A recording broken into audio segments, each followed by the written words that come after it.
எல்லாம் இல்ல வெட்ட மாதாஜி. சொல்ல மாட்டீங்க. சுகர்லாம் எதுவும் இல்ல மாதாஜி. இனிமே காய்கறிலாம் வெட்ட சொல்லாதீங்க. சரியாயிடும் சீக்கிரம். அவங்க வெட்ட சொல்லியா வெட்டாரு. நான் எதுவுமே சொல்லவே இல்லை. இப்ப காலையில 9:30 மணிக்குதான் நீங்க இன்னைக்கு திட்டுனீங்களா மாதாஜி? நானா? அவன் நான் பேசுறதே திட்டுறேன்னு சொல்லுவாரு. போட்டிருக்காங்களா மாதாஜி? ஃபியூச்சர் போட்டிருக்காங்களா மாதாஜி? சொல்லுங்க. ஃபியூச்சர் போட்டிருக்காங்களா? தையல் இல்ல இல்ல இல்ல போட்டாங்க. இல்ல இல்ல இல்ல இல்ல போடலையா? அப்ப சீக்கிரம் அப்ப சின்ன சீக்கிரம் ஆறு மாதாஜி. இல்ல இல்ல தையல் போட வேண்டியது இல்ல. இல்ல இல்ல தையல் போடல. சுகர் இருந்தாதான் கஷ்டம் மாதாஜி. இதெல்லாம் சீக்கிரம் சேர்ந்துரும். இருந்தாலும் வலி அந்த 2-3 நாள் வலி காமிச்சுதான் இருக்கும். தையல் எல்லாம் எதுவும் போடல. பட் ஆனா நல்லா இவ்வளவு பெருசு இருக்கு. நல்லா உள்ள இருக்கக்கூடிய ஃபிளஷ் கூட வந்துருச்சு. அதனால அதையே அந்த ஃபர்ஸ்ட் லேயர் அப்படியே புடிங்க எடுத்துருச்சு போல. ஆனா அது அப்படியே வளரணும். அது 1 மாசம் ஆகும். வளர்ந்துரும் மாதாஜி. இது வளர்ந்துரும். 1 மாசம் ஆகும்னு சொல்லியிருக்காங்க. அதெல்லாம் பார்ட் ஆஃப் லைஃப். நம்ம கடந்து போகணும், அவ்வளவுதான். இல்லையா? எவ்ரிவன் மாதிரி இருக்காது. ரோட்ல போயிட்டே இருக்கும்பொழுது விழுந்துடுறோம், ஒரு ஆக்சிடென்ட் நடக்குது. இது எல்லாமே வாழ்க்கையில நாம அன்றாடம் பார்த்துட்டே இருக்கக்கூடிய ஒன்று இல்லையா? ஏதோ இதோட போனதேன்னு நினைக்கணும் மாதாஜி. ஆமா, ஏதோ பெருசா வர வேண்டியது. ஏன்னா at least 1 month he has to undergo that. அந்த பெயின் இதெல்லாம் வந்து he has to undergo. It has to ரொம்ப கொஞ்சம் தண்ணி விழாம மாதாஜி. ஆன்டிபயோட்டிக் ஆன்டி இன்ஃப்ளமேட்டரி எல்லாம் கொடுத்திருப்பாங்க. அதெல்லாம் பெயின் இருக்காது மாதாஜி. நல்லா கொடுத்தாச்சு, நல்லா பண்ணிருக்காங்க. அதான் சொல்லுவாங்க மாதாஜி, தலைக்கு வந்தது தலைப்பாகையோட போச்சு அப்படிங்கிற மாதிரி ஒரு சின்ன இதெல்லாம் முடிஞ்சிருச்சு. எல்லாம் நல்லபடியா ஆயிடும் Mataji. It's a part of life. We have to pass through. ஏற்றம் தாழ்வு கஷ்டம் நம்ம சகஜம். நானே பதறவே மாட்டேன். எனக்கு வந்தா கூட அவரு வந்து ரொம்ப பதறுவாரு. நான் பதறவே மாட்டேன். அப்படிதான் நல்ல ஹாபிட் மாதாஜி. ரியலி அதெல்லாம் பதறிண்டு அப்படி ஸ்டபர்னா இருப்பாங்க. ஏன்னா நமக்கு கான்பிடன்ஸ் போயிடும். நம்ம அப்படிலாம் நம்ம யோசிக்க ஆரம்பிச்சோம்னா we lose our confidence இல்லையா? ஒன்ஸ் பேஷண்டா இருக்கிறவங்க, ஐ திங்க் ருக்மணி மாதாஜிக்கு நானும் சொல்ல வேண்டியதே இல்லை. she is a doctor. So once a patient வந்து கான்பிடன்ஸ் போயிடுச்சுன்னா they will not, even though healthy-ஆ இருந்தா கூட that will make them to go into unhealthy state இல்லையா? So அதனால I will never lose my confidence. அதனாலதான் as you think before. Yes, as you think so you are Mataji. If you think you are strong, you will be strong. Yes, I always என்ன சொல்லுவார், அவருக்கு அவ்வளவு தைரியம் எல்லாம் பத்தாது. But நான் தான் கொஞ்சம் தைரியசாலி வீட்டுல. பொம்பளைங்க தான் மாதாஜி.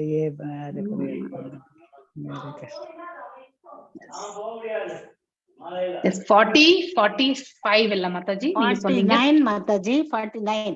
ஓகே. சோ இதுக்கு முன்னாடி இருந்தது ஏதாவது ஒரு 5-6 ஸ்லோகத்தினுடைய சம்மரி யாராவது சொல்ல முடியுமா? ஏன்னா நான் சடனா கால் போகும்பொழுதுதான் 2 o'clock தான் ராதிகா மாதாஜி நீங்க எடுத்துருங்க இன்னைக்கு அப்படின்ட்டாங்க. சரி, அவங்க இன்னைக்கு அங்கதான் இருக்காங்க. அதனால தாட் ஓகே.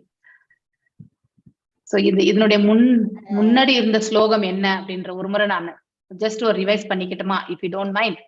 எல்லாருக்கும் சொல்லுங்க மாதாஜி. ஏன்னா எனக்கு அதனுடைய கண்டினியூஷன் தெரியணும். பாதியில வர முடியாது இல்லையா? சாங்கிய யோகம் எல்லாம் முடிஞ்சது இல்லைங்களா? நான் அன்னைக்கு எடுத்துட்டு இருந்த போது சாங்கிய யோகம், மாயாவாதிகள் பக்தர்கள்ல வந்து மாயாவாதிகளோட இது பத்தி தான் இப்ப அதுல 2 வகையான மாயாவாதிகள் பார்த்தோம். என்ன 2 வகையான வாரணாசி மாயாவாதி, சாரநாத் மாயாவாதிகள். Okay okay okay okay. Chaitanya Mahaprabhu நான் எடுத்தப்போ சைத்தன்ய மகாபிரபு வந்து சன்னியாசம் அதெல்லாம் அது முடிஞ்சு கேசவ பாரதி கிட்ட வந்து சன்னியாசம் வாங்கினார் இல்லையா? அதுதான் அவர் வாங்கினது. அதுக்கப்புறம் நம்ம உஷா மாதாஜி எடுத்தாங்க இல்லையா? Although sannyasi, he does not take interest in study of Vedanta, but still instead always engages in chanting and dancing in. So அவரை பத்தி குறைகள் இல்லையா சைத்தன்ய மகாபிரபு. சன்னியாச ஹியா கரே காயானா நாச்சானா நாச்சானா நாச்சானா டான்ஸ் பண்றது இல்லையா. நாகாரே வேதாந்த பாட்டத்தை எதுவும் படிக்கல அவர் வந்து.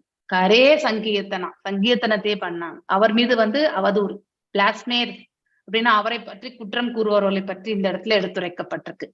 He does not take interest in the study of Vedanta, but instead always engages in chanting and dancing of the Sankirtana.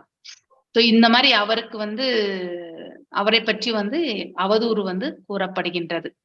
So Mayavadi in Varanasi blasphemed Lord Chaitanya because his behavior did not follow these principles. இல்லையா அவங்க வேதாந்தங்கள் இப்ப ஞான தளத்திலும் அப்படி முன்னேறணும்னு நினைக்கிறவங்க அந்த பிலாசபில மொனோபலைஸ்டு வேதாந்த philosophy, அதுதான் மாயாவாதத்தினுடைய மெயின் கொள்கை இல்லையா. சோ அவங்க வேதாந்தங்களை வந்து படிக்கணும் அப்படிங்கறதுதான் அவங்களுடைய மெயின் கிரைட்டீரியா. அவங்க இந்த கீர்த்தனம் செய்யறதல் பாடுதல் அதெல்லாம் அவங்களுக்கு பிடிக்கவே பிடிக்காது.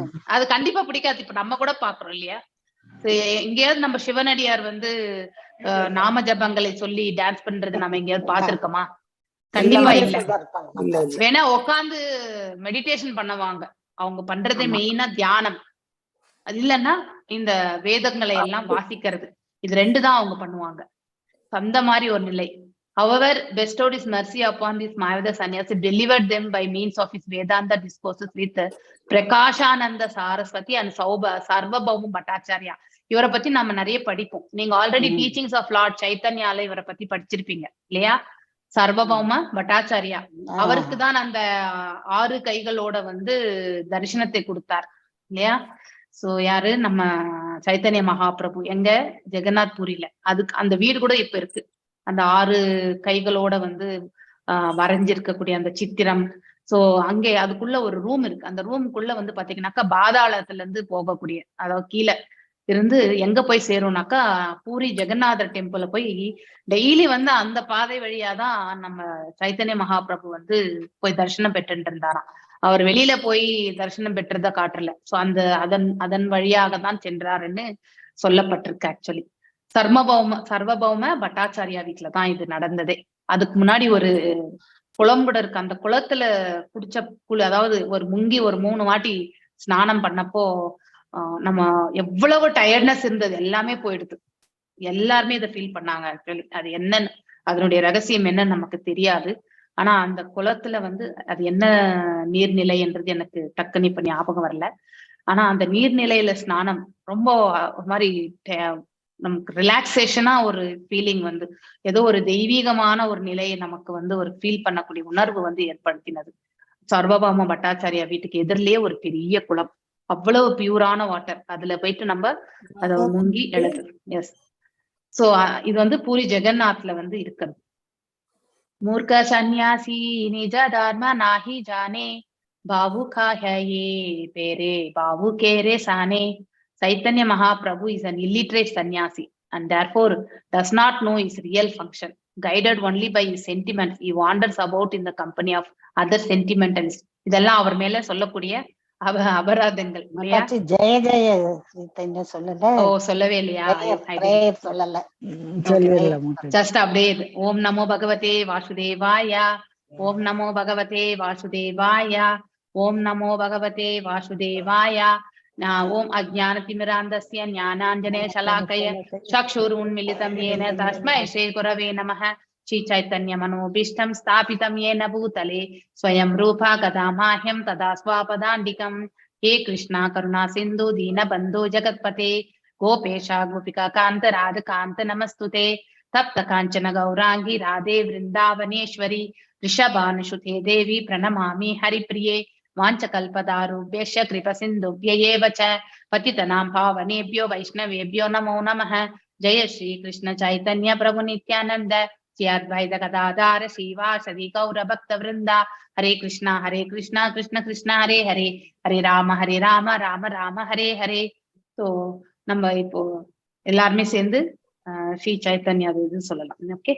ஜய ஜய ஸ்ரீ சைதன்ய ஜய நித்யானந்தா ஜய ஜய जय श्री चैतन्य जय नित्यानंद ஜய அத்வைத சந்திர ஜய கௌர பக்த விருந்தா ஜய जय गौर भक्त वृंदा ஜய ஜய ஸ்ரீ சைதன்ய ஜய நித்யானந்தா ஜய ஜய ஸ்ரீ சைதன்ய ஜய நித்யானந்த ஜய அத்வைத சந்திர ஜய கௌர பக்த விருந்தா ஜய அத்வைத சந்திர ஜய गौर भक्त वृंदा ஜய ஜய ஸ்ரீ சைதன்ய ஜய நித்யானந்தா ஜய ஜய ஸ்ரீ சைதன்ய ஜய நித்யானந்த ஜய அத்வைத சந்திர ஜய கௌர பக்த விருந்தா ஜய அத்வைத சந்திர ஜய கௌர பக்த விருந்த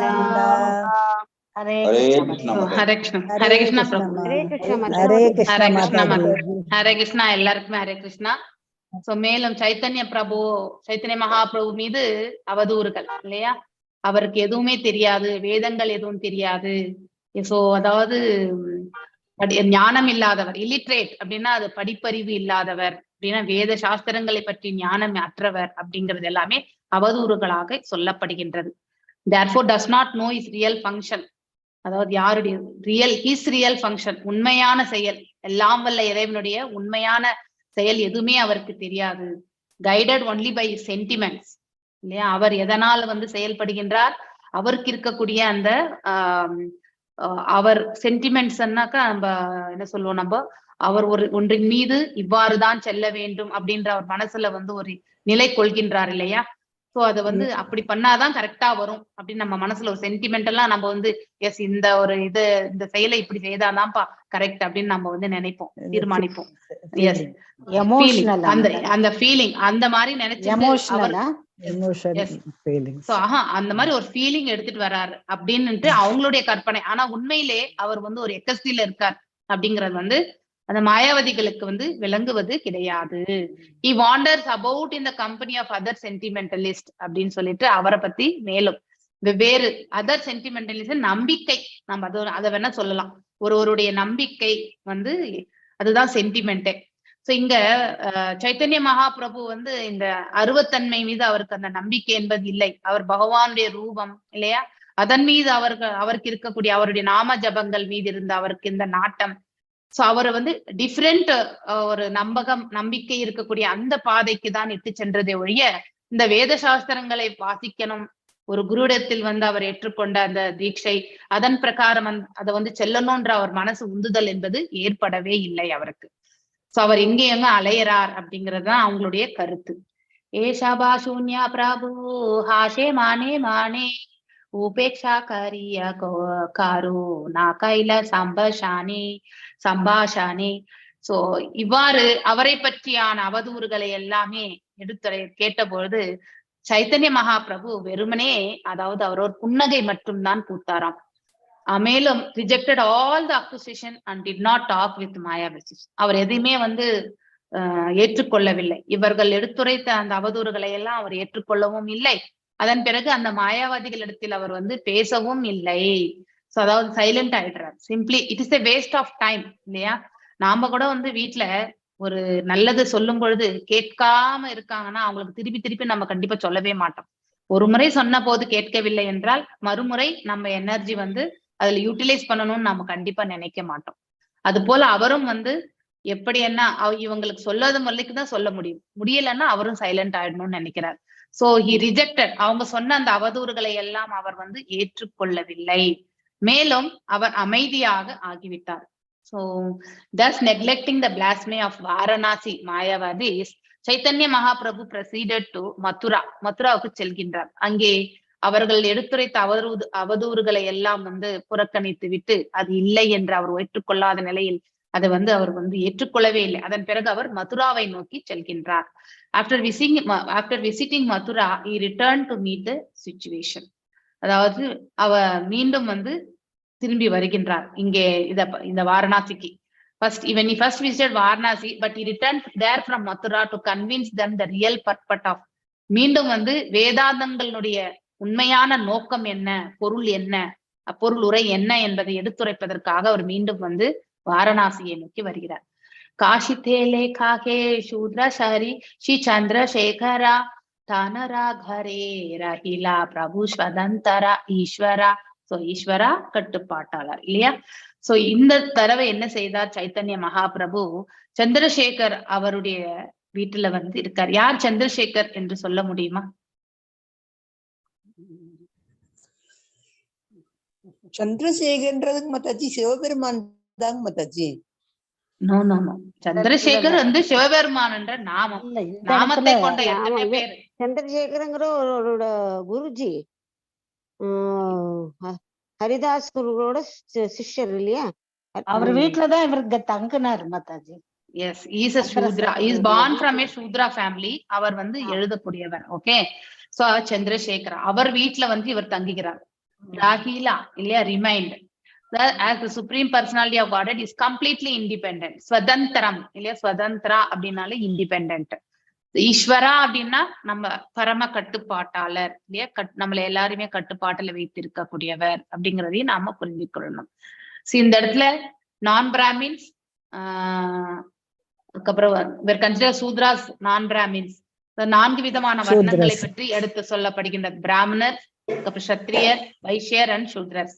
இந்த சூத்ரர் வந்து especially those Swarna Vanik community were accepted as Sudras in Bengal.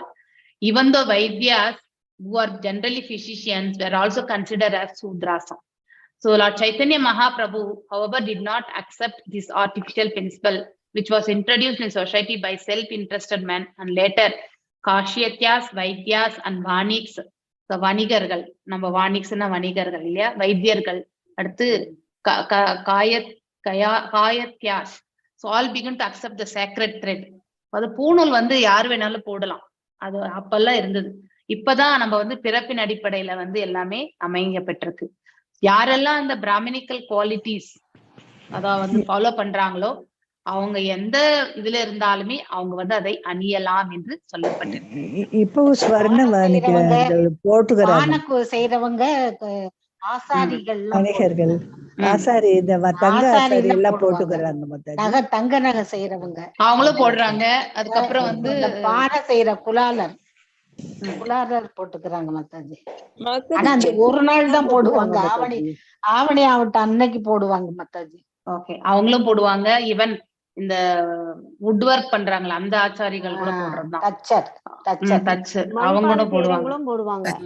மண்பானை செய்யறவங்க, கொய்யாவர்கள் கூட போடுவாங்க. வைசாசும் போடுவாங்க. வைசாசும் போடுவாங்க. அப்பெல்லாம் அந்த இது படி நடந்தாங்க, அதனால எல்லாம் நடந்தது. இப்போ யார் வேணா என்ன வேணா செஞ்சனால அதெல்லாம் நடந்தது. இப்போ அப்படி முடியல. Yes. So there are many Vaishya families in Bengal, Vaishnava families whose members, although not actually Brahmanas, act as acharyas by initiating disciples and offering the sacred thread as enjoyed in the Vaishnava tantras. Example, in the families of Thakura, Raghunananda Acharya, Krishnadasa Thakura, Navani Hoda, Rakshidananda Deva.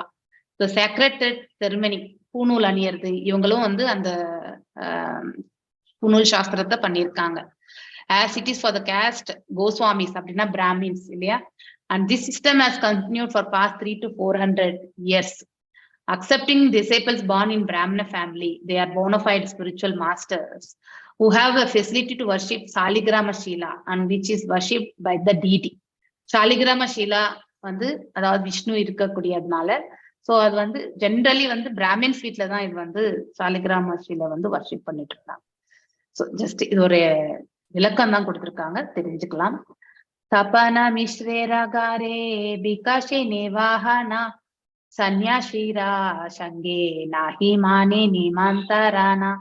So இந்த இடத்துல என்ன சொல்லப்படுற, தபன மிஸ்ரா கரே அவருடைய வீட்டுல, பிக்ஷா இல்லையா, அதாவது நம்ம இது எடுக்கிறது, accepting food, nirvana regularly executed, sanyashira with other mayavada sannyasis, sange in the company with them, nahi never, mane accepted, nimantarana invitation. So கொள்கையின் அடிப்படையில பார்க்கும் பொழுது சைத்தன்ய மகாபிரபு அவர் வந்து தபன மிஸ்ரா அவருடைய வீட்டுல வந்து எப்பொழுதுமே உணவை வந்து ஸ்வீகரிப்பார். சோ அப்போ பிக்ஷாம் தேகிம் அந்த இது இருக்கும் இல்லையா, சோ அது கண்டிப்பா. He never mixed with other sannyasis, யார் எல்லாரோடையுமே அவர் வந்து மிங்கல் ஆகல. Nor did he accept the invitations from them, அவர்கள் வந்து வாங்க போலான்னு அழைச்சா கூட அவர் வந்து போகவே இல்லை, அவங்களோட அவர் இணையவே இல்லை. அவர் வந்து சனாதன கோசானி அஷிதானா ஹை லீலா லீலா தாந்திர சிக்ஷா லாகி பிரபுது மாஷா ராகிலா. சோ சனாதன கோஸ்வாமி அவர்கள் வங்காளத்திலிருந்து வந்த பொழுது லார்ட் சைத்தன்யா மகாபிரபுவை வந்து இந்த தபன மிஸ்ரா என்ற ஒரு வீட்டுல வந்து சந்திக்கிறார். So remain continuously for 2 months to teach him devotional service, பக்தி சேவையை வந்து எடுத்துரைக்கிறதுக்காக அங்கே தங்கி விட்டார். சோ சனாதன கோஸ்வாமிக்கு வந்து அவர் வந்து ஒரு நல்ல கற்றறிந்த ஸ்காலர் இல்லையா, சமஸ்கிருத மொழி பார்ஷிய மொழி எல்லாம் கூட கற்றிருந்தாராம். But until instructed by lord Chaitanya Mahaprabhu he did not write anything about Vaishnava behavior. வைஷ்ணவர்களுடைய கலாச்சாரத்தையோ அவர்களுடைய செயல்களையோ பற்றி அவர் எதையுமே அது வரைக்கும் சைத்தன்ய மகாபிரபு சொல்ற வரைக்கும் அவர் வந்து எழுதவே இல்லை. வாசிக்கிறீங்களா மாதாஜி இந்த பர்பட்டு ஒரு முறை? நான் படிக்கிறேன் மாதாஜி. சனாதன கோசாங்கி ஆசி தர்காய் மிலிலா தாரா ஷிகாலாகி பிரபு துமாசா ரெஹிலா. சனாதன கோஸ்வாமி வங்காளத்திலிருந்து வந்த போது அவர் சைத்தன்ய மகாபிரபுவை தபன மிஸ்ரரின் இல்லத்தில் சந்தித்தார். சனாதனருக்கு பக்தி தொண்டினை கற்றுக் கொடுப்பதற்காக சைத்தன்ய மகாபிரபு அங்கு 2 மாதங்கள் தங்கினார். பொருளுரை: சைத்தன்ய மகாபிரபு சீட பரம்பரையின் வழியில் சனாதன கோஸ்வாமிக்கு உபதேசம் வழங்கினார். சனாதன கோஸ்வாமி சமஸ்கிருதத்திலும் இதர மொழிகளிலும் கைதேர்ந்த பண்டிதராக இருந்தார். ஆயினும் ஸ்ரீ சைத்தன்ய மகாபிரபுவிடமிருந்து உபதேசம் பெறும் வரை அவர் வைஷ்ணவ நடத்தையை பற்றி எந்த நூலையும் எழுதவில்லை. அவருடைய மிக பிரபலமான நூலான ஹரிபக்த விலாசம் வைஷ்ணவ அன்பர்களுக்கு வழிகாட்டியாக திகழ்கிறது. இந்நூல் முற்றிலும் ஸ்ரீ சைத்தன்ய மகாபிரபுவின் உபதேசத்தின் அடிப்படையில் எழுதப்பட்டதாகும். இந்த ஹரிபக்த விலாசத்தில் உண்மையான ஆன்மீக குருவினால் முறையாக தீட்சை அளிக்கப்படும் போது ஒருவன் உடனடியாக பிராமணனாக மாறுகிறான் என்று சனாதன கோஸ்வாமி மிகவும் தெளிவாக வழங்கியுள்ளார். இது தொடர்பாக அவர் கூறுகிறார்: யதா காஞ்சனாதாம் யதி காம்சியாம் ரசவிதானதக ததா தீக்ஷா விதானேன் விஜித்வம் ஜாயத்தே நிர்ணாம். ஒரு குறிப்பிட்ட வேதியியல் முறைப்படி பாதரசத்துடன் சேர்க்கப்படும் வெண்கலம் எவ்வாறு தங்கமாக மாறுகிறதோ அவ்வாறே உண்மையான ஆன்மீக குருவினால் தீட்சை அளிக்கப்பட்டு முறையாக பயிற்சி பெறுபவன் உடனடியாக பிராமணனாகின்றான். சில நேரங்களில் பிராமண குடும்பத்தில் பிறந்தவர்கள் இதனை எதிர்க்கின்றனர். ஆனால் இந்த கொள்கைக்கு எதிராக அவர்களிடம் பலமான வாதங்கள் ஏதும் இல்லை. கிருஷ்ணருடைய கருணையினாலும் அவரது பக்தரின் கருணையினாலும் ஒருவனது வாழ்க்கை மாற்றமடையக்கூடும். இது ஸ்ரீமத் பாகவதத்தில் ஜகாதி பந்தம் மற்றும் ஷுத்யந்தி என்ற வார்த்தைகளினால் உறுதிப்படுத்தப்பட்டுள்ளது. ஜகாதி பந்தம் என்பது ஒரு உயிர்வாழி ஒரு குறிப்பிட்ட வகையான உடலினால் கட்டுண்டிருக்கிறான் என்பதை குறிப்பிடுகிறது. உடல் நிச்சயமாக ஒரு தடையே, ஆனால் தூய பக்தரிடம் சங்கம் கொண்டு அவரது உபதேசங்களை பின்பற்றுபவன் இந்த தடைகளை தவிர்த்து அவரது கண்டிப்பான வழிகாட்டுதலின் கீழ் தீட்சை பெற்று சராசரி பிராமணனாக முடியும். பிராமணன் அல்லாத ஒருவன் ஒரு தூய பக்தரின் சங்கத்தினால் எங்கனம் பிராமணனாக மாறுவது என்பதை ஸ்ரீல ஜீவ கோஸ்வாமி குறிப்பிடுகிறார். பிரப விஷ்ணவே நமக. தான் விரும்பும் எதை வேண்டுமானாலும் செய்யும் அளவிற்கு பகவான் விஷ்ணு மிகவும் சக்தி வாய்ந்தவர். எனவே தமது தூய பக்தரின் வழிகாட்டுதலின் கீழ் உள்ள ஒரு பக்தனின் உடலை மாற்றுவது என்பது விஷ்ணுவிற்கு கடினமானது அல்ல. ஹரே கிருஷ்ண மாதாஜி.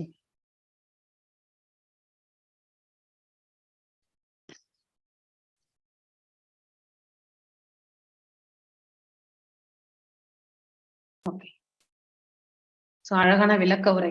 சைத்தன்ய மகாபிரபு வந்து சனாதன கோஸ்வாமிக்கு இங்கதான் வந்து 2 மாசம் வந்து தபன மிஸ்ரா வீட்டுல இருந்து கொண்டுதான் அவருக்கு வந்து உபதேசங்கள். நம்ம இந்த சனாதன கோஸ்வாமி பத்தி படிக்கும் பொழுது 2 திங்கள் வந்து அவர் வந்து சைத்தன்ய மகாபிரபு கிட்ட இருந்து உபதேசம் பெற்றார் அப்படிங்கறது வந்து நம்ம படிச்சிருக்கோம். சோ இந்த சுச்சுவேஷன்ல இங்க வரும்போது அதை பத்தி நாம இந்த இடத்துல மேலும் தெரிந்து கொள்கின்றோம். Until instructed by Lord Chaitanya Mahaprabhu, he did not write anything. எதுவுமே எழுதவே இல்லை அவர் வந்து.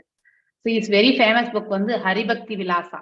He gives directions for Vaishnava candidates and was written completely in compliance with the instructions of Chaitanya Mahaprabhu. என்ன அதாவது அவருடைய உபதேசங்கள் எல்லாம் என்ன சொன்னாரோ அதன் அடிப்படையில தான் ஹரிபக்தி விலாசால வந்து சொல்லப்பட்டிருக்கு.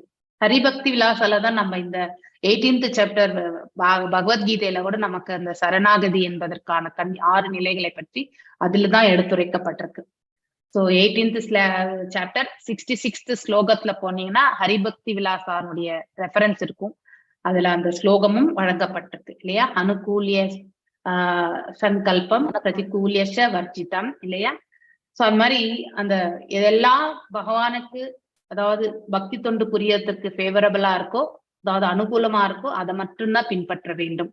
எதெல்லாம் வந்து அனுகூலமற்ற நிலையோ அதை கண்டிப்பாக, பக்தி தொண்டுக்கு எதெல்லாம் அனுகூலமற்ற நிலையோ அதை தவிர்த்து விட வேண்டும். நம்மளை ரட்சிக்கிறதுக்கு பகவான் இருக்கின்றார், ரட்சிஷேஷி இல்லையா? பகவான் இருக்கின்றார் என்ற அந்த மனசு வந்து கண்டிப்பாக நமக்கு உறுதியாக இருக்கும். மேலும் அவரை தவிர இந்த பிரபஞ்சத்தில் வேறு யாரும் நம்மளை ரட்சிக்க முடியாது அப்படிங்கிற சின்னமான அந்த மனசுல வந்து ஆழ் மனசுல பதிய வைக்கணும். இது உண்மைதான். ஆனா அதை பதிய வைக்கிறது என்பது மிக மிக சிரமமான ஒரு கூறு. அதை உணர்ற வரைக்கும் நம்மளால பதிய வைக்க முடியாது. எந்த நிலையிலுமே நம்ம கூட எப்பவுமே விடாம இருக்கக்கூடியவர் யாருன்னா கடவுள் தான். என் நிலையிலுமே அவர் நம்மளை விட்டு நீங்கிறது கிடையாது. நாம இந்த உடலை விட்டு நீங்கும் பொழுது நம்மளோட சேர்ந்துதான் அவரும் வந்து வெளியேறி விடுகின்றார் இல்லையா? சோ அவர் இருக்கிற வரைக்கும் தான் நாம இந்த உடல்ல வந்து செயல்பட்டு கொண்டிருக்கின்றோம். நாம் விலகும் பொழுது அவரும் இந்த உடலை விட்டு விலகுகிறார். இந்த உடல் வந்து ஒரு ஜடமாக ஆகிவிடுகின்றது இல்லையா? சோ அந்த உணர்வை, ஹியூமிலியேஷன், எதையுமே பொறுமையாக சகிப்புத்தன்மையோடு இருக்கக்கூடிய குணாதிசயம். சோ இவையெல்லாம் வந்து நமக்கு வந்து சரணாகதிக்கான அறிகுறிகள். இந்த எல்லாருமே சாஷ்டாங்கமா நம்ம விழுந்துறோம்னா சரணாகதி கிடையாது இல்லையா? சோ 18.66 ஸ்லோகத்துல நீங்க பகவத்கீதையில போய் படிச்சீங்கன்னாக்கா அந்த சரணாகதிக்கு இந்த ஸ்லோகம் சொல்லி அதனுடைய விளக்கத்தையும் வழங்கப்பட்டிருக்கு. சோ ஹரிபக்த் சொல்லுங்க மாதாஜி. 18.66 சர்வ தர்மான் பரித்யஜ்ய மாம் ஏகம் சரணம் பாபேப்யஹ மோட்சயிஷ்யாமி மா சுச்சஹ. சர்வதர்மம் அனுகூல்யஸ்ய சங்கல்ப பிரதிகூல்யஸ்ய வர்ஜனம் யதி விஸ்வாசோ போக்திருத்வே வர்ணம் ததா ஆத்மநியேவ கார்பண்யே ஷட்விதா. எஸ் 4 நிலைகளை பற்றி நாம கண்டிப்பா தெரிஞ்சுக்கணும். இந்த ஹரிபக்தி விலாசால தான். சோ ஹரிபக்தி விலாசாவை எழுதுனது யாருன்றத நாம இந்த இடத்துல தெரிஞ்சுட்டோம் இல்லையா? அதனுடைய கமெண்ட்ரி வந்து நம்ம இவர் பக்தி சித்தாந்த சரஸ்வதி அவர்கள் பண்ணிருப்பதா சொல்லியிருப்பாங்க. அதுல படிச்சீங்கன்னா நீங்க, இஃப் ஐ எம் ரைட், அதுல போட்டிருக்கு மாதாஜி. அந்த பக்தி சித்தாந்த சரஸ்வதி தாகூரை பத்தி தானே போட்டிருக்காங்க பகவத்கீதையில. அங்கதான் அவரை பத்தி தான் போட்டிருக்கோம். ஹரிபக்தி விலாசத்தில் விவரிக்கப்பட்டிருக்கிறத பற்றி சொல்லியிருக்காங்க. சரணாகதினா என்ன அப்படிங்கறத பற்றி மாதாஜி. எஸ், பகவத்கீதை ஆசிட்டிஸ்ல நம்ம போகும்பொழுது 18th chapter 18th Mataji. Hare Krishna. Yes, 18th chapter 66th ஸ்லோகம். அனைத்து தர்மங்களையுமே அதாவது ஒரு புறம் விட்டுட்டு நீ என் பாதங்களில் சரணடை அப்படின்னு சொல்லிட்டார். அப்படின்னா ஒன்னொன்னா நம்ம அதை வந்து பண்ணிட்டு போய் பக்குவம் அடையறதை விட நீ ஒரேடியா நீ என் பாதங்களில் சரணடைந்து விடுவாயாக. அப்ப அந்த இடத்துல சரணடைகிறதுக்கான விளக்க உரை என்னன்னா, நம்ம சாஷ்டாங்கமா விழுந்துறது கிடையாது, பிசிக்கல் சரண்டர் கிடையாது. There are the qualities of the surrender. அதை நம்ம கண்டிப்பா தெரிஞ்சுக்கணும் இல்லையா? இந்த கிருஷ்ணா ஹரிபக்த விலாசால சொல்லப்பட்டிருக்கிறதாக இந்த இடத்துல அழகா அனுகூல்யஸ்ய சங்கல்பா பிரதிகூல்யஸ்ய வர்ஜனம் ரக்ஷிஷ்யதி விஸ்வாசோ கோபித்ருத்வே வர்ணம் ததா ஆத்ம நிக்ஷேபா. அதாவது நம்ம செல்ஃப் ரியலைசேஷன் இருக்கணும் நமக்கு இல்லையா? கார்பண்ய சத்விதா 6 விதமான நிலைகள் இது சரணாகதிக்கு. இதுதான் the qualities of the சரணாகதி அப்படிங்கறத வந்து நாம தெரிந்து கொள்ள வேண்டும். எந்த சூழ்நிலையிலுமே one should be confident in all circumstances that Krishna will protect him from all difficulties. எல்லா சங்கடங்களிலுமே அவர் நம்மளை ரட்சிப்பார் என்ற அந்த அவரை தவிர ரட்சணை செய்பவர் யாரும் இந்த பிரபஞ்சத்தில் இல்லை என்பதையும் நாம கண்டிப்பாக புரிந்து கொள்ள வேண்டும். சோ அப்படி there is no need of thinking how one should keep the body and soul together. அப்படி நம்ம ஒரு நினைவை, அப்படிப்பட்ட ஒரு உணர்வை நாம வந்து எடுத்துட்டு வந்தா ஆட்டோமேட்டிக்கலி இந்த உடல் மற்றும் ஆன்மாவைக்கான எப்படி நம்ம இதெல்லாம் ரட்சித்துக் கொள்றதுன்றது பத்தி எல்லாம் நம்ம யோசிக்க வேண்டிய அவசியமே கிடையாது. எஸ், we will be இத பத்தி யோசிக்க வேண்டியது அவசியம் இல்லை. எல்லாம் வல்ல இறைவன் நமக்கு வழி நடத்துவார். நம்முடைய கடமையை நாம செய்துட்டு போகலாம் அப்படிங்கிற ஒரு பக்குவமான மனசை நாம இந்த நிலை வரணும்னா நம்ம ரொம்பவுமே பக்குவம் அடைஞ்சிருக்கும். ஸோ இது இட் இஸ் நாட் ஈஸி. பகவானுக்கு பக்தி தொண்டு புரியறதுக்கான அனுகூலமானதை மட்டும்தான் நம்ம வந்து ஒத்துக்கணும், சங்கல்பமா ஏற்றுக்கணும். அப்படின்னா 4 ரெகுலேஷன் இல்லையா, no meat eating, no gambling, no intoxication இல்லையா, நோ இல்லிசிட் ரிலேஷன்ஷிப், இதெல்லாம் நம்ம கண்டிப்பா வந்து தவிர்க்கணும். பக்தி தொண்டுல எதெல்லாம் தேவை இல்லையா, பகவானுக்கு அன்றாட நித்திய பூஜைகள் நம்ம செய்யறோம். மங்கள ஆரத்தி, துளசி ஆரத்தி, நரசிம்ம ஆரத்தி, நாம ஜபங்கள், பகவத்கீதை வாசிக்கிறது, கேட்கறது, அதுக்கப்புறம் பாகவதம் கேட்கறது, பிரசாதத்தை ஸ்வீகரிக்கிறது, இது எல்லாமே வந்து அனுகூலம். சாது சங்கம் இல்லையா, சாது சங்கம், அந்த 6 விதமான இதெல்லாமே நம்ம படிச்சிருக்கோம் இல்லையா. சோ அந்த 6 type of favourable conditions in nectar of இன்ஸ்ட்ரக்ஷன்ல படிச்சிருக்கோம் நம்ம இல்லையா. சோ அது மாதிரி நம்ம அந்த அந்த பிரதிகூலேஷ வர்ஜினம், அனுகூலமற்ற செயல்களை எல்லாம் நம்ம பக்தி பாதைக்கு அனுகூலமற்ற செயல்களை நாம கண்டிப்பாக தவிர்த்து விட வேண்டும் இல்லையா. as soon as one seriously engages himself in devotional service to the Lord in a full Krishna consciousness, at once he becomes freed from all the contamination. கலங்கங்கள் இருந்து அவர் வந்து விடுபட்டு விடுகின்றார். There are different processes of religion and purificatory processes by cultivation of knowledge இல்லையா. தியான பயிற்சிகள் எல்லாமே இதுல வந்து அடையிறோம். ஆனா பக்தியில அடையக்கூடிய அந்த முழுமையான நிலை வந்து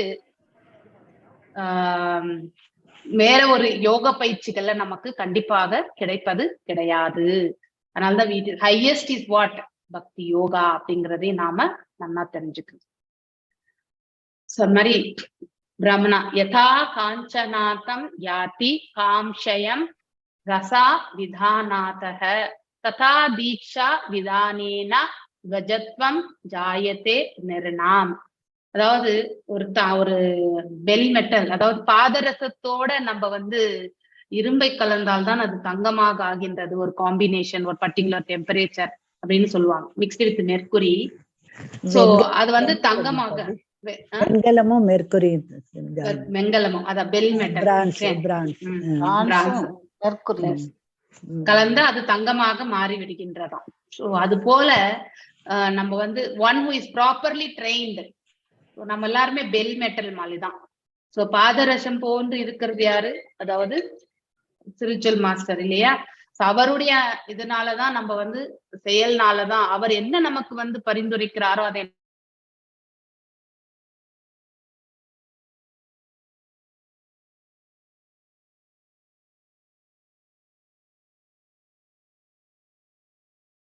arguments against this principle. அதனால by the grace of Krishna and the pure devotee, one's life can change. ஒரு தூய பக்தனுடைய கருணையால் மட்டும்தான் நம்மளுடைய வாழ்க்கை நிலையை வந்து நாம நன்னிலையில எடுத்து செல்ல முடியும். பாகவதமும் இதைதான் நமக்கு எடுத்துரைக்கின்றது. ஜஹாதி பந்தம், பந்தம் என்றால் அதாவது நமக்கு ரிலேஷன்ஷிப் இல்லையா. சோ பந்தத்தை தொடர்பு இல்லையா, இந்த உடலுக்கும் ஆன்மாவுக்கும் வந்து நமக்கு கண்டினியூஷன், அத ஒரு இணைப்பு ஏற்படுத்தி கொடுக்கறது வந்து இந்த பந்தம் தான். சோ பாடி சர்டன்லி அண்ட் இம்பீடிமெண்ட் தான், பிளாக்கர். இந்த உடல் வந்து நமக்கு ஒரு தடைக்கல் தான். ஆனாலும் இந்த உடல்ல நாம தங்கி இருந்துதான் பக்குவத்தையே அடைய முடியும்.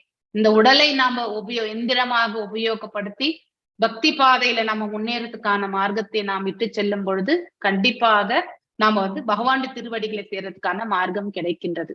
ஆனால் இதை உணராத வரைக்கும் நாம செய்யக்கூடிய செயல்கள்ல வந்து எல்லாமே நமக்கு கட்டுண்ட நிலையை மட்டும்தான் ஏற்படுத்தும்.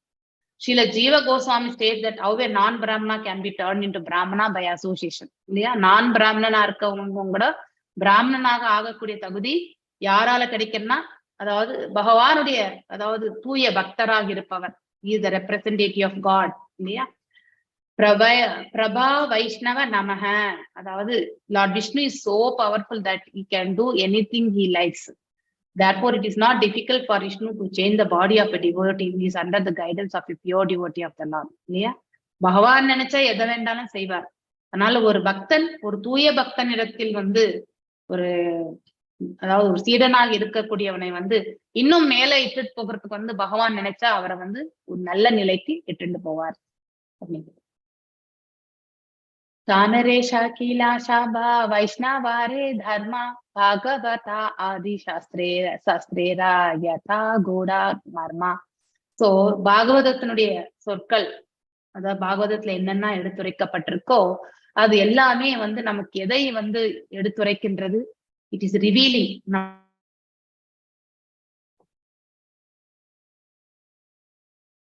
கெட்டிங் த இன்ஃபர்மேஷன் இல்லையா. இப்ப நமக்கு ரிவீல் பண்றாங்க ஒரு இன்ஃபர்மேஷன் அப்படின்னா, இப்போ அனௌன்ஸ்மெண்ட் பண்ற மாதிரி இல்லையா. அதெல்லாமே அதை கேட்கும் பொழுதும் வாசிக்கும் பொழுதும் அதை நாம் தெரிஞ்சுக்கிறோம். சோ பாகவதத்துல நமக்கு ரகசிய அறிவு, அதாவது ரகசிய அறிவுன்றது நம்ம இந்த ஞான தளத்துல இருந்து பார்க்கணும். சோ அதை டைரக்டா நம்ம எடுத்துக்க முடியாது.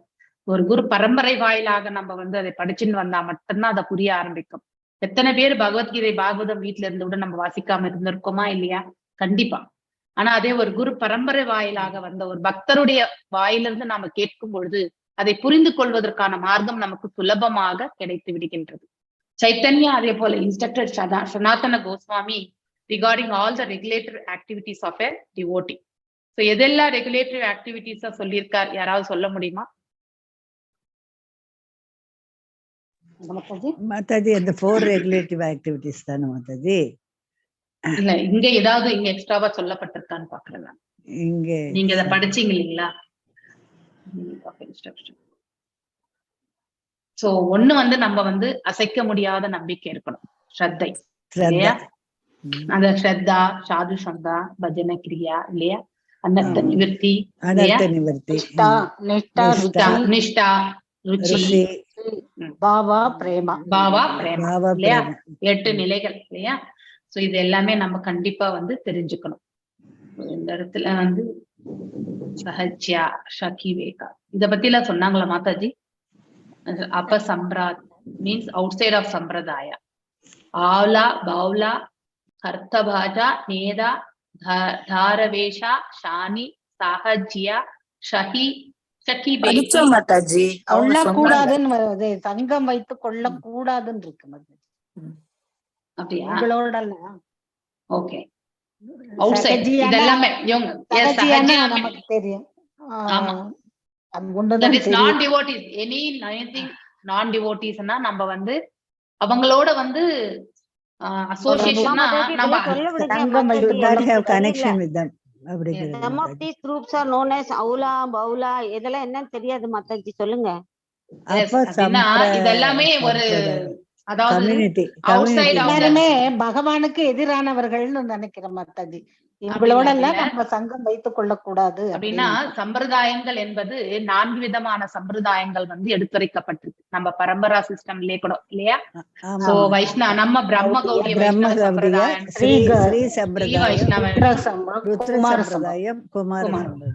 இதை தவிர்த்து வர we can call mayavadis. Yes, அதுவும் வருவாங்க. ஆனா அதுல ஸ்ரீ சங்கராச்சாரியாரை நம்ம he being under அவர்தான் அதை ஃபர்ஸ்ட் தோற்றுவித்திருந்தாலுமே, அரூபத்தன்மை அப்படிங்கறது சொல்லியிருந்தாலும் அவர் ரூபத்தன்மையை பற்றியும் கூட சொல்லியிருக்கார். பட் அவரை பின்பற்றி ஃபாலோ பண்ணவங்க அவங்களுடைய உணர்தலை வெறும் அரூபம் அப்படிங்கிற நிலை, நான் பிரம்மாத்மி இல்லையா, அகம் பிரம்மாத்மி என்னும் போது நானே கடவுள் அப்படிங்கறது எல்லாமே இவன் பிரம்மஜோதியை வழிபடுறவங்க, பிரம்மஜோதி இணையனம் அப்படிங்கிற ஒரு நிலை கொண்டிருப்பவர்கள் தான் மாயாவாதிகள். மாயாவாதி என்றால் மாயையே அதுதான் இந்த பிரபஞ்சம் என்று எண்ணக்கூடியவர்கள் தான் மாயாவாதி. அவங்கள நம்ம தப்பா எடுத்துக்க கூடாது. ஓகே. சோ அதாவது மாயை மிச்சம் இருக்கிறதெல்லாம் மாயை, இங்க ரூபமா இருக்கிறதெல்லாம் மாயை. அப்ப கடவுளே இந்த இடத்துல அவதரித்தாலும் அதுவும் மாயை அப்படின்னு நினைக்கக்கூடிய தன்மை, அது தவறு. பகவானுக்கும் நமக்கு நிறைய வித்தியாசம் உண்டு இல்லையா. அவர் எந்த நிலையில இருந்தாலுமே அவரை நம்ம ஒரு நிலையோட கம்பேர் பண்ணவே கூடாது, அதுதான் தவறு. அதனால்தான் பிரபுபாதர் நிறைய இடங்கள்ல மாயாவாதிஸ வந்து அதாவது கண்டம் பண்ணிட்டார். ஏன்னா அவர்களுடைய உணர்தல் வந்து தவறானது. பகவானுடைய ரூபம் வந்து மாயையா? யாராவது ஒத்துக்க முடியுமா? நம்ம கண்டிப்பா ஒத்துக்க மாட்டோம் இல்லையா? So we can feel his presence. நம்ம எப்ப வேணாலும் ஒரு சில சங்கடமான காலகட்டங்கள்ல பகவான் மேல பாரத்தை போட்டு நம்ம செய்யும் பொழுது அதனுடைய அவுட்கம் வந்து ரொம்பவுமே ஒரு மங்களகரமான நிலையில வந்து நிறைவு பெறும் பொழுது இதெல்லாம் பகவான் இன்னும் செய்திருக்காரு அப்படிங்கிற அந்த உணர்வு நமக்கு வருதா இல்லையா? we can feel his presence. ஆனாலும் சில சமயங்களா மனித ரூபத்திலயும் வந்து நம்மளால வந்து பார்க்கக்கூடிய கடவுள் மாதிரி வந்து நமக்கு இதை வந்து காப்பாற்றினார்ப்பா அப்படின்னு நம்ம சொல்றோம் இல்லையா? பகவான் எல்லாருடைய இதயங்களையுமே இருக்கார். அதனால யாரோ ஒருத்தர் வந்து நம்மள வந்து உதவி செய்யறாங்கன்னா நம்மளுடைய சங்கட காலத்துல அவரே நம்ம ரூபத்துல பகவானே வர்றார். எஸ், அப்ப நம்ம அவரை வந்து காண்கின்றோம் என்று நம்ம சொல்கின்றோம். அதை தவிர்த்து இந்த அப்ப சம்பிரதாயம் என்றால் இந்த ரெகுலேட்டட் இருக்கக்கூடிய அந்த போனஃபைடு அந்த பரம்பரால வராதவங்க, அதுதான் வந்து அப்ப சம்பிரதாயம். அதுல சிலதெல்லாம் இங்க வந்து கொடுத்திருக்காங்க. ஓகே, சோ இதெல்லாமே வந்து in order to follow strictly the disciplic succession, one should not associated with அப்ப சம்பிரதாயத்தோட வந்து கனெக்டிவிட்டி வச்சுக்க கூடாது, சங்கம் அமைத்து கொள்ளக்கூடாது. ஏன் அமைத்து கொள்ளக்கூடாதுன்னா அதே சுபாவத்தை நாமளும் வந்து எடுத்துட்டு வந்தோம். So we always have that quality இல்லையா? யாரோட நாம வந்து இணைந்து இருக்கின்றோமோ அவர்களுடைய சுபாவம் நம்ம கிட்ட கண்டிப்பா ஒட்டிக்கும். சோ அதனால அந்த மாதிரி ஒரு நிலை அப்ப நமக்கு கன்ஃபியூஷன். ஒரு புறம் வந்து பக்தி, ஒரு புறம் வந்து நாம வந்து அதாவது அப்ப சம்பிரதாயத்தோட நம்முடைய உறவு. அதனால நமக்கு வந்து எதுவுமே நம்ம கேட்டாந்த வால் மாதிரி ஆயிடும் இல்லையா? சோ நம்ம இந்த பக்கமும் போக முடியாது, அந்த பக்கமும் போக முடியாது. அப்படிப்பட்ட ஒரு நிலை ஆகிவிடுகின்றது. The real import of the scriptures is revealed to one who was unflinching faith இல்லையா? அதாவது எந்த ஒரு டீவியேஷனும் இல்லாம சோ ஒரு நிலை கொண்டு பகவான் தான் அனைத்தும் என்று மனசுல வந்து உறுதியாக நிலைப்படுத்தி கொள்பவர்கள் இல்லையா? சோ அவங்க வந்து அவங்களுக்கு மட்டும்தான் வந்து உண்மையான ஞானத்தின் the real import அப்படின்னா வேத சாஸ்திரங்கள் என்ன சொல்லப்பட்டிருக்கின்றதோ அந்த கருத்துக்களை உள்ளபடி உணரக்கூடிய அந்த பக்குவம் வந்து வழங்கப்படுகின்றது. பகவானும் சைத்த குருவாக இருந்து அதை நமக்கு வழி நடத்துவார். நமக்கு ஒரு குரு இருந்தா அந்த போனஃபைட் அந்த பரம்பரால வரவங்களுடைய அந்த குரு அமைய பெற்றால் அவர்களுடைய வழி நடத்துதலையும் நாம் அதை எடுத்து செல்கின்றோம்.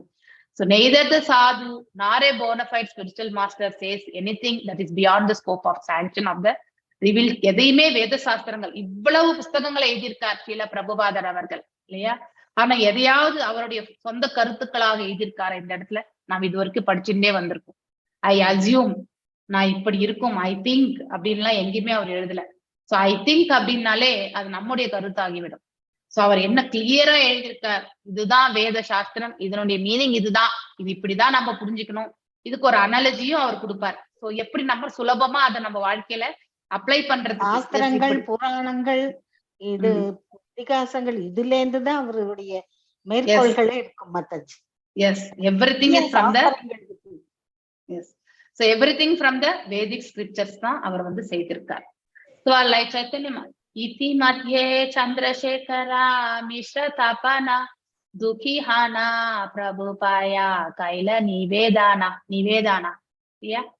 சோ அதாவது அப்பீல், நிவேதனம் என்றால் நம்ம வேண்டிக் கொள்ளுதல் இல்லையா? யாசை, பிரார்த்தனை, வேண்டிக் கொள்ளுதல், யாசித்தல், இது எல்லாமே வந்து நிவேதனம் தான். So while Lord Chaitanya Mahaprabhu was instructing Sanatana Goswami, both Chandrasekhar அவரும் அதாவது he being a Shudra also, Tapana Mishra, இவங்க ரெண்டு பேருமே became very unhappy. Therefore they submitted an appeal at the lotus feet of the Lord. So அவங்க ரெண்டு பேருக்கும் திருப்தியாவே இல்லை. அதனால ஒரு அப்ளிகேஷன் வைக்கிறாங்க யாருடைய? சைத்தன்ய மகாபிரபுடைய பாதங்கள்ல. கட்டேக சுனிபா பிரபு தோமாரா நிந்தனா na pari sahite ye bachadiba jeevana. So how long can we tolerate the blasphemy of your critics against your conduct? We should give up our lives rather than hear your such blasphemy. அப்படின்னா இவங்க எதுக்கு விண்ணப்பம் கொடுக்குறாங்கன்னா அவரை பற்றி அவதூறுகள் எல்லாம் கேட்கும் பொழுது இவர்களால் அதை சகித்து கொள்ள முடியவில்லை. யாரால? தபன மிஸ்ராவாலையும் சந்திரசேகராலையுமே வந்து பொறுத்து கொள்ள முடியும். எத்தனை நாள் இதை வந்து நான் தாங்கிறது, இதை விட எங்களுடைய உயிரையே நாங்க வந்து மாய்த்து கொள்ளலாம் அப்படிங்கிறவரு இது அதுதான் நம்ம சாஸ்திரத்துல படிக்கிறோம் இல்லையா. தினாதபி சுனீச்சேனா தரோரபி சகிஷ்ணுனா அமானீன மானதேனா கீர்த்தனியா சதாரி அப்படின்னு ரொம்ப அழகா சொல்லியிருக்கார். One should chant the holy name. எந்த மனப்பக்குவத்துல இருந்து பகவானுடைய நாமங்களை உச்சரிக்கணும்ன்றது வந்து ரொம்ப அழகா சொல்லிருக்காரு. மனது எந்த நிலையில இருக்கணும் அப்படிங்கிறது ரொம்பவுமே அடக்கத்தோட திங்கிங். சோ என்ன நினைக்கணும், தன்னை வந்து ஒரு புல் அளவுக்கு தான் நினைக்கணும். So one should be more tolerant. மேலும் அவருடைய பொறுமை எப்படி இருக்கணும், மரத்தை விட வந்து இன்னும் மேன்மையான நிலையில இருக்கணும். மரத்தை வெட்ட வெட்ட அது இன்னும் வளர்ந்துட்டே இருக்கும். அது என்னைக்கும் அழுது என்ன வெட்டாதுன்னு எப்பயுமே அது சொன்னது கிடையாது இல்லையா. So divide. ஆனா மனிதனுக்கு நமக்கு இந்த புலன்கள் எல்லாமே கட்டுப்படுத்த முடியறது கிடையாது. இம்மீடியட்டா நாம ரியாக்ட் பண்ணிடுவோம். So devoid of all senses of false prestige. போலி அந்த கௌரவத்துல இருந்து நாம கண்டிப்பா இந்த புலன்களை செயல்படுவதிலே வந்து நாம தவிர்க்க வேண்டும். And ready to offer all respect to others. எல்லாருக்குமே அமானீன மானதேனா இல்லையா. சோ கீர்த்தனியா சதாஹரி, எப்பொழுதுமே ஹரிநாமங்களை வந்து நாம வந்து சொல்லுவது, விடாமல் சொல்றது. சோ மேலும் சைத்தன்ய மகாபிரபு இப்படி இருந்தாலுமே அவர் வந்து ஜகாய் மாதாயை வந்து கொல்ற அளவுக்கு போயிட்டார். என்ன நித்யானந்த பிரபு வந்து அவ்வளவு அடிக்கிறதுக்கு வந்ததுனால, சோ அவர் அடிச்சதுனால வந்து அவருக்கு கோபம் வந்தது. கோபம் எப்ப வரணும்னா, ஒரு தூய பக்தருக்கு இன்னல் வருகின்றது, இல்லை பகவானை வந்து அவதூறு அதாவது சொல்கின்றார்கள் என்றால் அப்பொழுது வந்து ஒரு பக்தனுக்கு கண்டிப்பாக கோபம் வர வேண்டும். அது நியாயமான கோபம். அதை தவிர்த்து நம்ம வந்து வேற எந்த விஷயத்திலுமே கோபம் படுவது என்பது அது வேஸ்டான செயல். It was only by the mercy of Lord Nityananda Prabhu they are saved. One should be very meek and humble in the personal transactionsல வந்து ரொம்பவே நம்ம வந்து ஹம்பிளா இருக்கிறதுக்கு பழகி கொள்ளணும். பட் ஒரு வைஷ்ணவரை வந்து அவதூறு சொன்னால், அவரை அவமதித்தால் அதை நாம் என்றைக்குமே பொறுத்து கொள்ளக்கூடாது. அதற்கு நம்ம அதுக்கு 3 நிலைகளை வந்து சொல்லப்பட்டிருக்கு இல்லையா. ஒன்று வந்து நாம அந்த விடத்தை விட்டாவது நம்ம போயிடணும். இல்ல நமக்கு வந்து அவங்கள வந்து அவதூறு சொன்னாக்கா, இது ஃபார் எக்ஸாம்பிள் ஒரு டிபேட்டா வரும்பொழுது கூட, சோ நம்ம வந்து பகவானை பற்றி உயர்வாக பேசும் பொழுது, அது வாக்குவாதம் வரும் பொழுது நம்ம வேத சாஸ்திரங்களோட ரெஃபரன்ஸ் வச்சு அவங்கள வந்து அடக்கக்கூடிய அந்த தன்மையாவது நமக்கு இருக்கணும். இல்லை அந்த இடத்தை விட்டாவது போயிடணும். இல்லைன்னா நம்ம அந்த நின்ற இடத்திலே வந்து மரணத்தையாவது நாம ஸ்வீகரிக்கணும். சோ அப்படி நம்ம டாலரன்ஸ் அடுத்து ஒரு வைஷ்ணவரையோ பகவானையோ நிந்திக்கிறது நம்ம என்றைக்குமே ஏற்றுக்கொள்ளக்கூடாது இல்லையா. One should stop him with arguments with higher reason. இது வந்து நல்ல ஞானம் உடையவர்கள், ஒரு பியூர் டிவோட்டியால தான் பண்ண முடியும். If one is not expert in the Vedic scriptures, at least அவன் அந்த இடத்துலயே வந்து அவனுடைய உயிரை வந்து விடுவதற்கான அதையாவது அவன் செய்யணும். அப்படி உயிரை விட முடியலையா, அந்த இடத்தை விட்டாவது அவன் வந்து சென்று விட வேண்டும்.